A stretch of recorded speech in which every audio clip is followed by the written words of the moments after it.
आशुतोष को इंपैक्टफुल पारी, एलएसजी को पड़िला भारी। 9 वर्ष पर 254 चेज कला दिल्ली। आईपीएल रे चमकी भारतीय युव प्लेयर आशुतोष शर्मा। गतकाली खेला जाइथिबा लखनऊ विपक्ष मैच रे धमाकादार बैटिंग करथिले आशुतोष शर्मा। 209 रन को पिछा करी दिल्ली कैपिटल्स 65 रे 5 विकेट हराई विजयर समस्त आशा छाड़ी देइतिला। सेतेबेले पड़िया को ओह्लाइथिले आशुतोष शर्मा। 31 बॉल रे 66 रन करी मैच को जिताई देइतिले।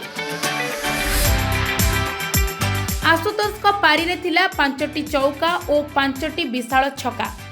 तांको साथ देइथिले दक्षिण आफ्रिकीय बैटर टिटन स्टब्स और भारतीय अनकैप प्लेयर विपराज निगम, जहाँ फल दिल्ली 9 वर्ष पर आईपीएल 209 रन टार्गेट को पूरा करथिला। प्रथमे टॉस जीति दिल्ली फील्डिंग करिबार निष्पत्ति नैथिला।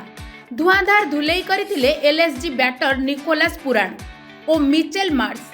उभय 70 उपरे रन करथिले, जहाँ फल लखनऊ 209 रन टार्गेट देइथिला। द्वितीय इनिंग्स रे पड़िया को ओह्लाइथिला दिल्ली। गोटिए परे गोटिए विकेट हराई संकट रे पड़िथिला। पावर प्ले रे ही दलर अधा बैटर आउट होइथिले।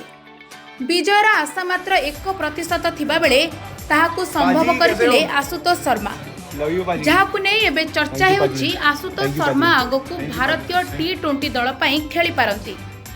कारण पूर्वरु मध्य आशुतोष शर्मा एमिति धुआंधार बैटिंग रो झलक देखाई सारिचंती।